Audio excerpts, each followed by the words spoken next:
Ahí está, bárbaro, genial. Decía que, digamos, haciendo una especie de resumen, yo empecé desde lo básico que era la idea de régimen político por una razón que, bueno, tenemos una unidad donde el tema es y el concepto a trabajar es el de régimen político. Después me metí más que nada al terreno de la definición y las definiciones sobre la democracia, y además me metí en el terreno también por una razón que es que todas las definiciones que aparecen acá están enmarcadas dentro de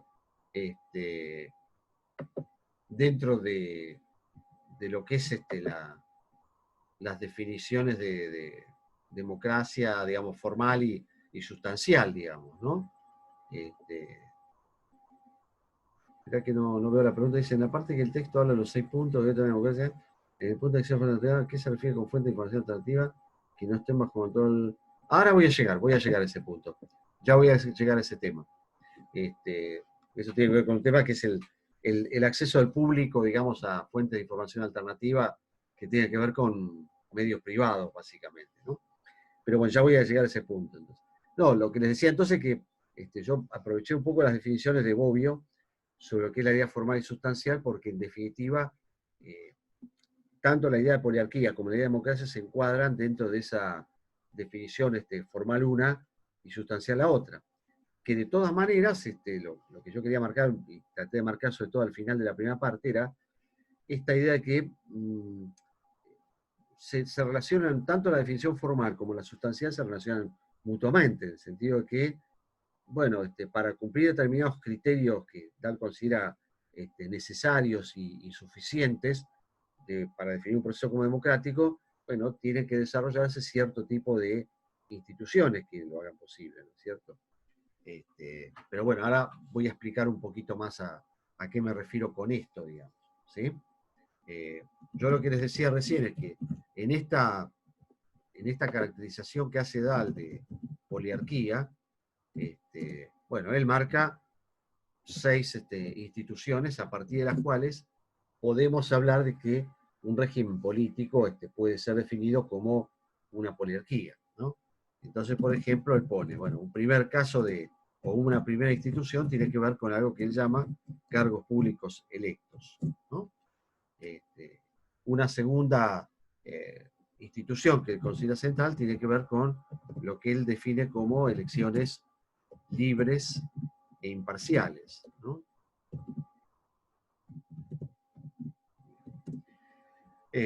Una tercera institución que él considera central para poder definir un régimen como poliárquicos es, bueno, lo que él llama la libertad de expresión.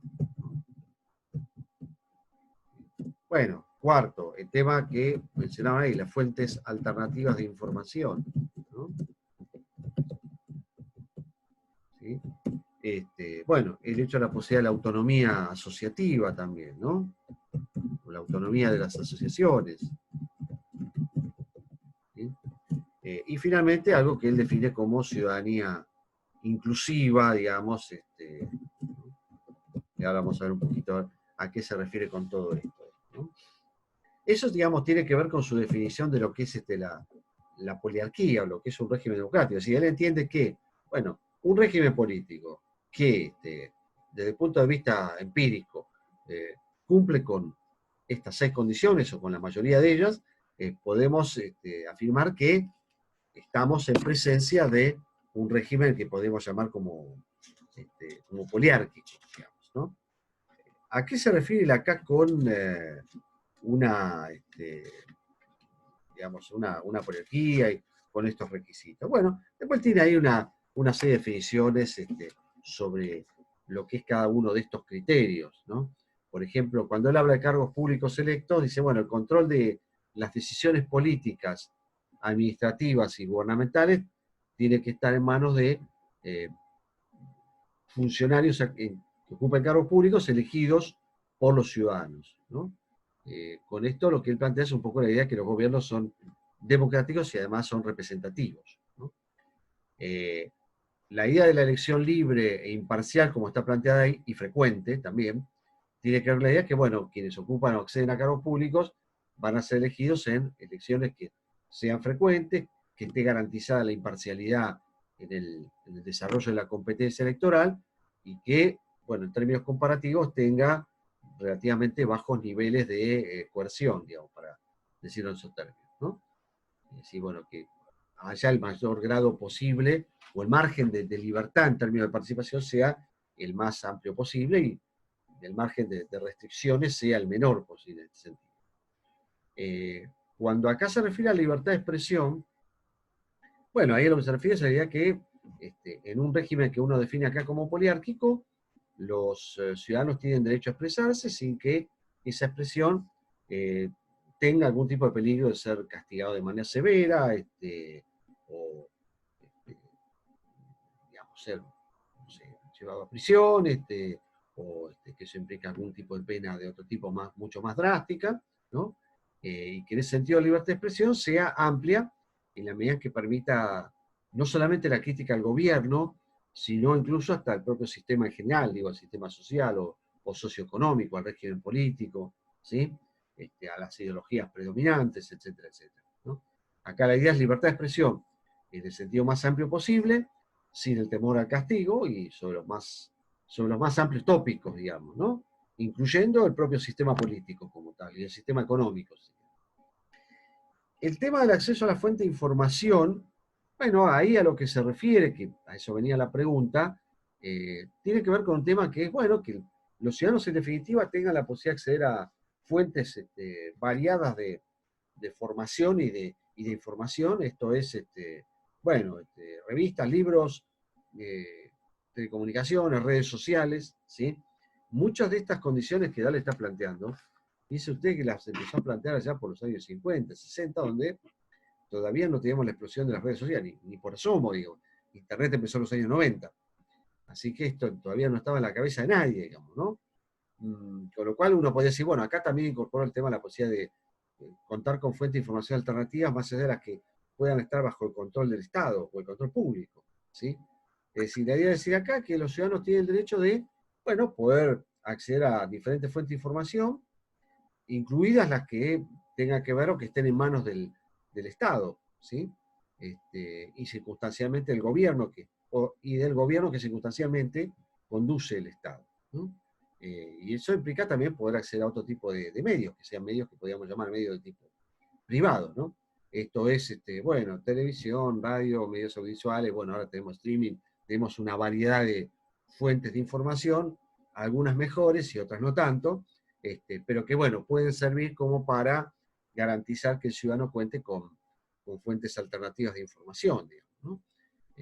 Incluida algunas fuentes como puede ser no sé, Twitter, con todas las limitaciones que esto tiene, digamos, ¿no?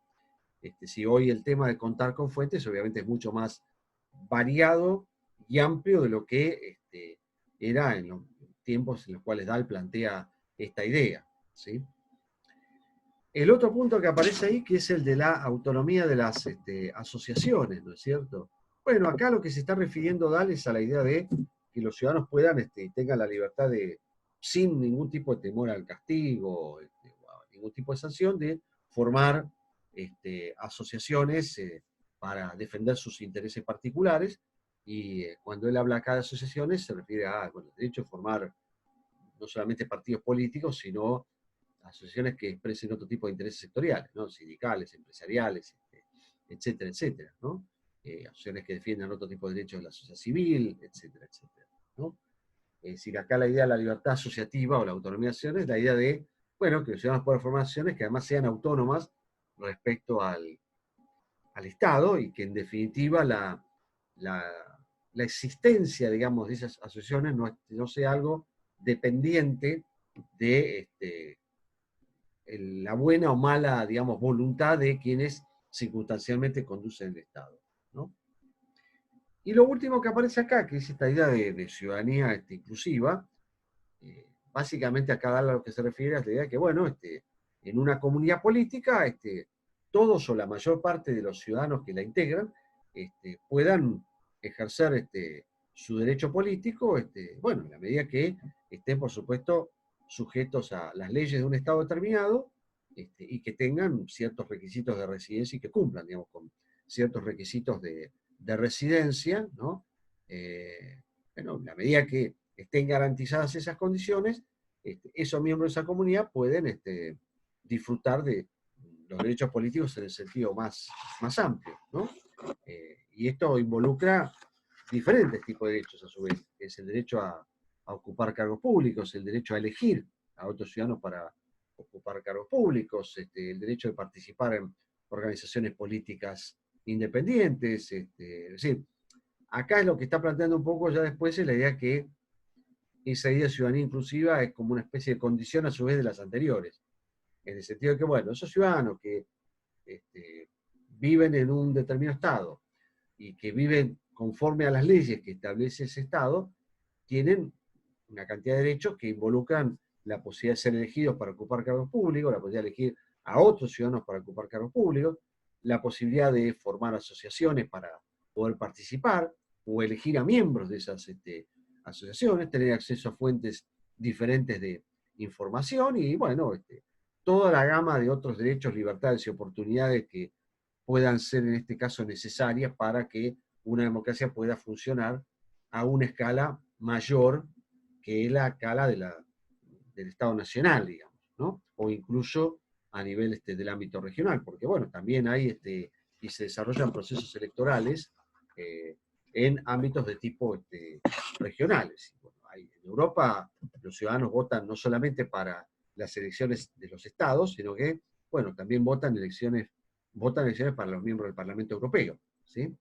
Entonces ahí la Unión Europea lo que procurará es garantizar los derechos para que esos ciudadanos puedan participar de un proceso que tiene que ver con la elección de los miembros de una institución de carácter supranacional, digamos, ¿sí? Así que bueno, no, lo de los cargos electos ahí a lo que se refiere es al hecho de que, bueno, se trata de el derecho que tienen los ciudadanos de poder acceder a cargos públicos elegidos por pares o elegidos por otros ciudadanos, digamos, ¿no? Básicamente a eso se refiere Dahl cuando habla de esta idea de cargos públicos electos, digamos, ¿no? Ahora, cuando él habla ahí de gobierno democrático, bueno, lo que él está planteando un poco acá es la idea de, bueno, que para definir un gobierno como democrático se trata de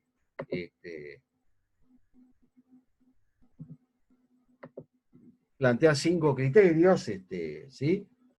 A partir de los cuales esos criterios, como decía en algún momento acá, son criterios válidos y necesarios y suficientes para poder establecer y definir un gobierno como democrático, ¿no? Por ejemplo, ahí habla de la participación efectiva, ¿no? Es decir, bueno, un criterio importante pasa a ser aquel de la participación efectiva. En segundo lugar, la idea de la igualdad de voto, ¿sí? Yo acá, bueno, estoy repitiendo un poco algunas cosas que están planteadas en el propio texto, ¿no? En tercer lugar, la idea de la comprensión ilustrada, ¿no? En cuarto lugar, la posibilidad de que los ciudadanos tengan el control efectivo de la agenda, ¿sí? Y en quinto, esta idea de la inclusión de los adultos, ¿no? Bueno, él acá lo que está haciendo es entrar en otro terreno, ¿sí? Que es el terreno de establecer un poco como ciertos principios básicos sobre los cuales uno puede establecer en qué medida un gobierno puede ser definido como democrático, ¿no? Bueno, ahí también hace una caracterización respecto a cada uno de estos criterios, digamos, ¿sí?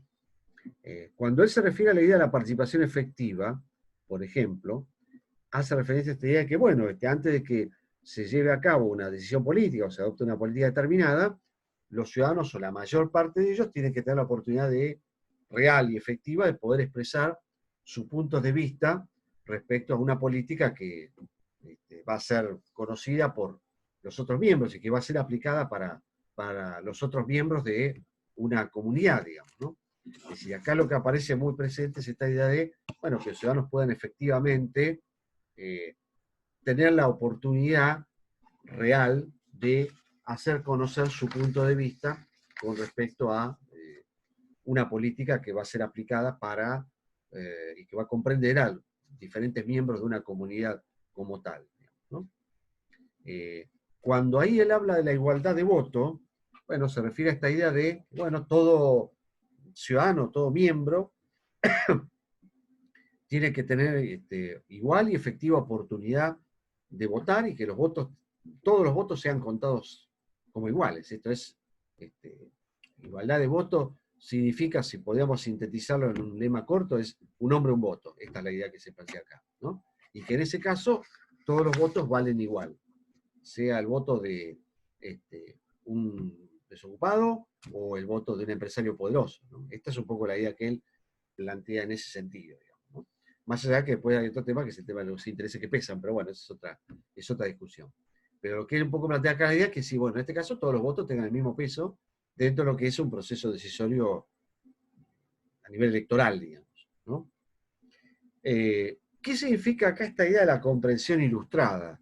Bueno, acá la idea que plantea él es que dentro de lo posible dentro de lo posible en términos del tiempo, que también aparece como un bien escaso, todo miembro tiene que tener oportunidades iguales o lo más iguales y efectivas posibles para poder informarse e instruirse sobre las políticas que los van a tener como destinatarios, sobre la posibilidad de políticas alternativas y sobre las consecuencias que tienen las políticas, tanto las que se van a aplicar como los cursos alternativos, ¿no?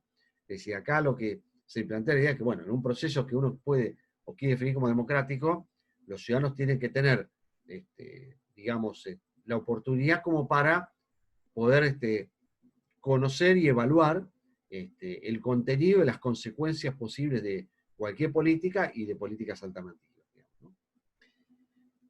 El tema acá del control de la agenda, ¿no? Bueno, ahí aparece un tema que también es importante para Dahl. Es, bueno, en qué medida los ciudadanos tienen la oportunidad de decidir cómo y bajo qué condiciones determinados temas ingresan o no a la agenda política, ¿no? Si en este sentido acá lo que se plantea es un poco la idea de que, bueno, en definitiva la agenda política es una agenda que se define como una agenda abierta y como una agenda que está también sujeta a cambios que plantee la propia ciudadanía, digamos, ¿no? Si acá lo que se reivindica entonces es el derecho de los ciudadanos de incorporar y en algún sentido también de establecer cuáles son los tópicos en la discusión de la agenda política, ¿sí? Y finalmente, el tema de la inclusión de los adultos, ¿sí? Bueno, acá lo que está planteado es la idea de que, bueno, en este caso, puedan participar en la comunidad política todos, o por lo menos la mayor parte, o la mayor cantidad posible de ciudadanos mayores o adultos que puedan, y que no tengan, digamos, ningún tipo de impedimento legal para hacerlo, dentro de una comunidad política determinada. Como ustedes saben, este fue un criterio que fue cambiando con el tiempo, ¿sí? ¿Por qué digo esto? Bueno, porque en el siglo XIX la proporción de adultos que podía participar en la vida política era muy limitada, solamente podían hacerlo aquellos que cumplían ciertas condiciones, por ejemplo, tener un determinado tipo de propiedad, o ser propietario, básicamente, más que tipo de propiedad, ser propietarios, ¿sí? Bueno, en la medida que hubo más presiones hacia la democratización, esto se fue ampliando y la proporción de adultos que participaron en la vida pública se fue haciendo cada vez mayor, ¿no? Bueno, después empezaron a participar aquellos que no eran propietarios, ¿no? Y bueno, en esa condición de no propietarios se empezaron a incluir diferentes tipos de categorías, trabajadores manuales, analfabetos, a las mujeres de manera bastante más tardía, ¿sí? Hablamos obviamente de un proceso que no fue un proceso homogéneo ni uniforme, inclusive se dio algunos casos de países que fueron pioneros en el voto adulto masculino, pero fueron de los últimos en el voto femenino, por ejemplo, ¿no? O países en América Latina, como el caso de Brasil, digo, para pensar en un vecino, bueno, Brasil incorporó el derecho de los analfabetos al voto hace no muchos años, hace 30 años atrás, cuando fue la reforma que se hizo a la Constitución en los años 80, ¿sí? Entonces, bueno, este es un tema también que es importante para el autor.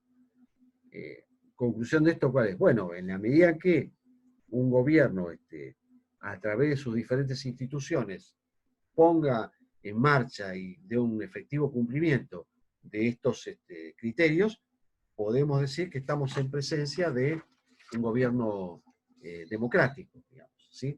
Y ahí justamente es donde aparece un poco esta relación entre esas dos definiciones que tenemos acá, entre la definición, llamémosle más empírica de la democracia, y la definición normativa de la democracia, ¿no? ¿En qué sentido esto? Bueno, porque de alguna manera los requisitos que tiene la democracia pasan a ser condiciones para efectivamente poner en marcha o hacer efectivos el cumplimiento de esos criterios que, como Dahl plantea, son válidos, necesarios y suficientes para definir un gobierno como democrático, ¿no? Por ejemplo, ¿por qué es importante contar con cargos públicos electos? Bueno, porque los cargos públicos electos garantizan la participación efectiva y garantizan también el control de la agenda política, ¿sí? Si ahí es lo que hace establecer justamente una relación entre los requisitos de la poliarquía y los principios que definen la democracia, ¿no? Entonces lo que dice es que, bueno, una institución como es aquella de los cargos públicos electos, garantiza por lo menos el cumplimiento de dos principios, el de participación efectiva y el de control de la agenda. Si vamos al caso de las elecciones libres e imparciales, bueno, en ese caso, la institución, elecciones libres e imparciales, no solo garantiza la igualdad de voto, sino que también garantiza un mejor cumplimiento o mejor control de la agenda como criterio, como principio necesario y suficiente. La libertad de expresión, ¿qué garantiza? Bueno, garantiza, desde el punto de vista de Dahl, la participación efectiva, garantiza lo que se llama la comprensión ilustrada y garantiza un mejor control de la agenda, ¿sí? Ahí va a ser como una especie de cruce entre lo que son los procedimientos empíricos de la democracia y lo que son los principios normativos que la definen. El hecho de contar con fuentes alternativas de información también garantiza la posibilidad de la participación efectiva, garantiza una mejor comprensión ilustrada y un mejor control en términos de lo que es la agenda política, ¿sí? Y la ciudadanía inclusiva, bueno, pasa a ser importante como institución en la medida en que permite un mayor grado de inclusión de los adultos. ¿Sí? La idea de ciudadanía inclusiva como institución, en definitiva, permite cumplir con esa idea de que, bueno, en un gobierno democrático, no sé si son todos, pero la mayor parte de los adultos en condiciones de participar puedan hacerlo sin restricciones, más allá de las restricciones básicas que establece cualquier régimen democrático como tal, ¿no es cierto? Es decir, esto en definitiva lo plantea él en términos de cómo pensar la idea de una democracia a una escala, que esto me parece que es importante marcar, que es pensar la democracia a la escala de lo que es los estados, ¿no? Es decir, bueno, acá, digamos, no hay mucho tiempo para ver esto, pero Dahl plantea un poco la idea que en realidad la democracia ha protagonizado, podríamos decir, tres grandes transformaciones, ¿no? La primera transformación es la transformación de la democracia a nivel de la ciudad-estado, ¿sí? Que era un poco la idea de la democracia griega, ¿no? Y la idea de la democracia directa. Bueno, después viene la democracia a nivel del Estado-nación, ¿sí? Entonces, ¿cómo pensar adecuar la democracia a la escala de Estado-nación? Y ahí, justamente, es donde aparece la idea de la democracia representativa, ¿sí? Acá, cuando hablamos de la ciudad-estado, hablamos de la democracia directa, ¿no? Estilo Atenas, ciudades chicas, con una población reducida que participa efectivamente en la comunidad política. La idea del Estado implica una escala más amplia en términos de población y en términos territoriales que la idea de la pequeña ciudad-estado al estilo ateniense, digamos, ¿no? Con lo cual ahí opera otro tipo de principio para el desarrollo de la democracia política, que tiene que ver con la democracia delegativa, ¿no? Y después, bueno, aparece el gran desafío, que es cómo pensar la democracia a nivel global, digamos, ¿no? Que ahí aparece un desafío de ver cómo plantear la democracia en estos términos y cómo adecuar la democracia a una escala que excede, digamos, los límites, excede los límites del Estado Nacional.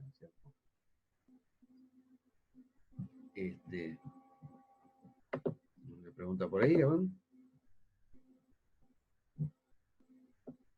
si puedo, la relación entre las dos definiciones. Sí, a ver, sintéticamente, la idea que se plantea acá es que las condiciones y las instituciones que definen a la poliarquía son al mismo tiempo prerequisitos para garantizar el efectivo cumplimiento de las condiciones necesarias, válidas y suficientes que caracteriza un gobierno como democrático, ¿no? Por eso ahí ponía varios ejemplos. Decía, bueno, en la definición de poliarquía en términos de institución, cargos públicos electos, satisface ciertas condiciones propias del gobierno democrático. La participación efectiva, por ejemplo, y el control de la agenda. Y así podríamos ver cómo cada una de esas instituciones que definen la poliarquía satisfacen diferentes condiciones que permiten definir al gobierno democrático, ¿no? Eso es un poco yo lo que trataba de mostrar acá, en este marco, digamos, ¿no?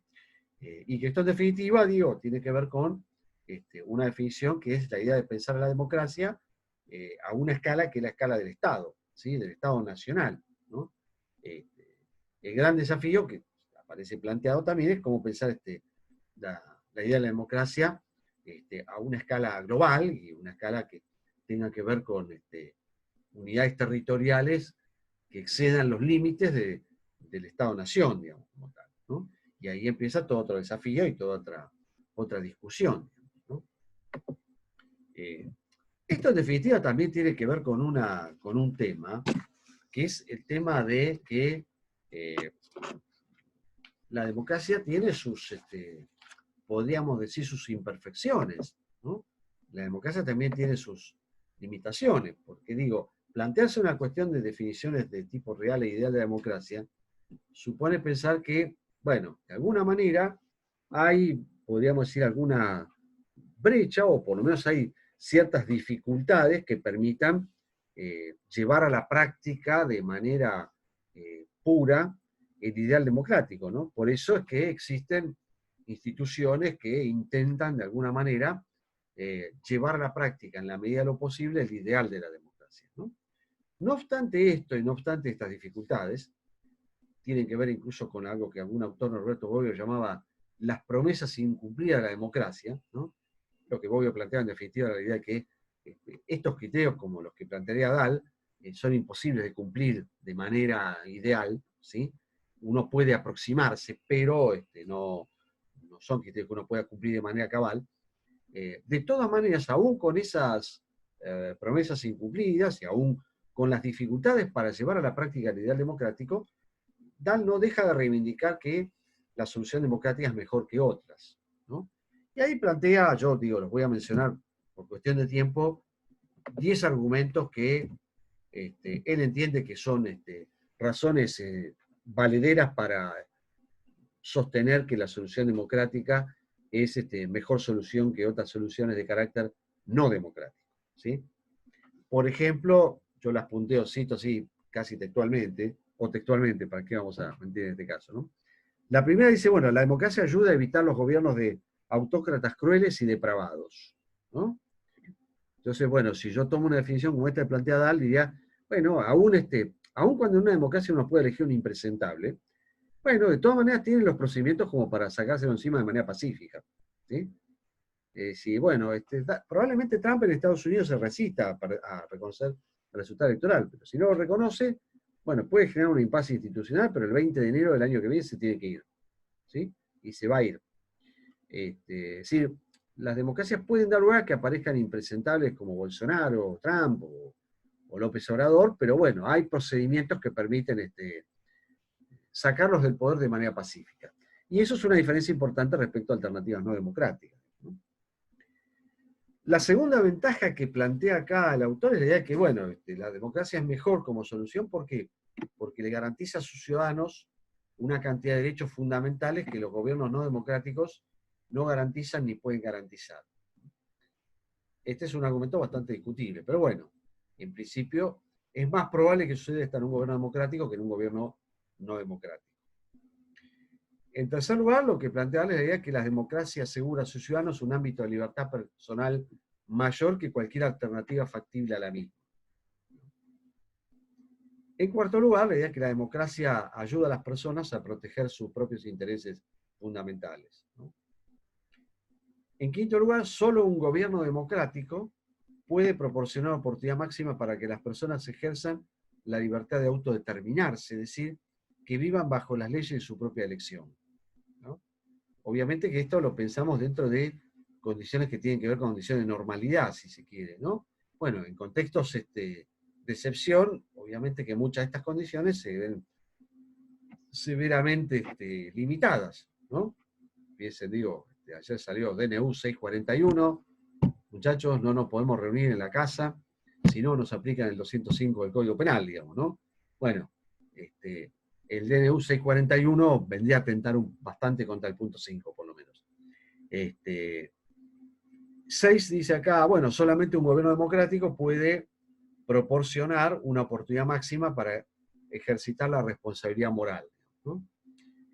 Sí, lo que él está planteando un poco con toda esta condición es, y bueno, a ver, no es que necesariamente la solución democrática como tal lo garantice, pero es mucho más probable que estas ventajas puedan darse dentro de un contexto democrático que en un contexto que no lo es. Por lo tanto, la solución democrática es más deseable o menos indeseable, si se quiere, que otras, ¿no?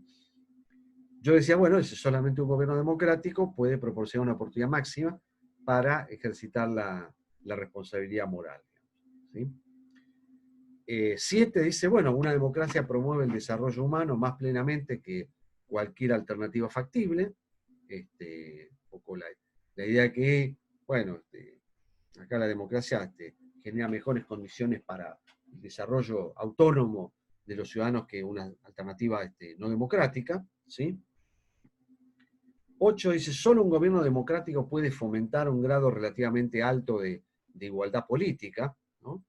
El argumento un poco acá está vinculado a la idea de que, bueno, en un contexto democrático es cuando puede ser de manera garantizada o mejor garantizada aquella idea de un hombre, un voto. Obviamente con toda una cantidad de condiciones, que tiene que ver con un proceso electoral que tenga ciertas garantías en términos de competitividad, de imparcialidad, de un resultado justo, de un resultado que además sea un resultado aceptado por parte de los actores y demás. 9. Este es un argumento que es muy interesante, me voy a detener un poquito en esto. Dice, las democracias representativas modernas no se hacen la guerra entre sí. Este es un punto interesante, digamos. ¿Por qué? Porque, bueno, esto tiene que ver con una vieja discusión de tiempos inmemoriales. Casi, bueno, había un clásico trabajo de Immanuel Kant, un filósofo del siglo XVIII, donde él lo que planteaba era, en un tratado llamado La Paz Perpetua, la idea que, bueno, una condición para evitar que los estados hagan la guerra entre sí era que los estados tuvieran constituciones de tipo republicana. Bueno, Kant todavía no hablaba de democracia, pero sí hablaba de república. Pero ¿por qué se plantea esto? Por una razón bastante interesante, que es, bueno, en la medida en que un gobierno internamente opera bajo un precepto de tipo republicano, estamos en presencia de un gobierno que hace uso o hace de la autolimitación en el ejercicio del poder una herramienta para el funcionamiento de ese sistema político, ¿sí? Por lo tanto, la idea es, bueno, si ese gobierno utiliza o hace uso de la autolimitación como una herramienta para establecer algún tipo de relación con los ciudadanos, va a autolimitarse también en la relación que establezca con otros estados, ¿no? Por eso aparece un poco esta idea de, bueno, que en general los gobiernos democráticos, y hasta ahora la evidencia lo demuestra, no tienden a hacer la guerra entre sí. ¿Por qué? Porque en general se trata de países en los cuales, bueno, son democracias de tipo republicanas, en las que, bueno, así como se autolimitan en el uso de la fuerza frente a sus ciudadanos, bueno, también establecen algún tipo de límite en el uso de la fuerza en la relación que establezcan con otros estados y entonces, bueno, establecen o intentan establecer algún tipo de relación con otros estados a través de otro tipo de canales, digamos, ¿no? Canales que tengan que ver con algún tipo de resolución pacífica de los conflictos, ¿no? Bueno, si uno mira lo que fue el proceso o el inicio del proceso de integración del Mercosur, bueno, en los 80, la primera base de esto fue los acuerdos bilaterales que firmaron Argentina y Brasil, donde Argentina y Brasil coincidían en ese momento, en esa etapa de inicio de la transición democrática, y donde Bueno, la herramienta de la búsqueda de mecanismo de integración era una herramienta importante, no solo para terminar con viejas e históricas rivalidades, sino también para fortalecer internamente los procesos democráticos en cada uno de los países, tanto en la Argentina como en Brasil, ¿no? En ese sentido, bueno, la integración ahí opera como una herramienta que a su vez también fortalece la democracia, y gobiernos democráticos tienden a tratar de establecer relaciones de cooperación y de integración con pares. Y lo último, también que tiene una evidencia bastante importante que la respalda, los países con gobiernos democráticos tienden a ser más prósperos que los países con gobiernos no democráticos, ¿no? Esta es otra cuestión que también aparece planteada acá, y que tal vez Dal podría, hoy si estuviera entre nosotros podríamos discutir la cuestión de a ver quién se vuelve mejor en la pandemia y quiénes tienen mayor o menor capacidad para resolver cuestiones relacionadas con emergencias sanitarias, y los países más autocráticos o los países democráticos, digamos, ¿no? Lo que se planteaba en un reportaje, Francis Fukuyama, la idea que, bueno, finalmente los países democráticos tienen mejores herramientas porque probablemente en el corto plazo pueden cometer errores, ¿no? Pero al ser regímenes que justamente el desarrollo se basa en esta especie de ensayo-error, en el largo plazo tiene la capacidad de autocorrección también, cosa que no se da dentro de un contexto de una alternativa no democrática. Pero bueno, es interesante escucharlo a Fukuyama para ver un poco cómo se plantea esta discusión, que es discusión muy de pandemia, ¿no?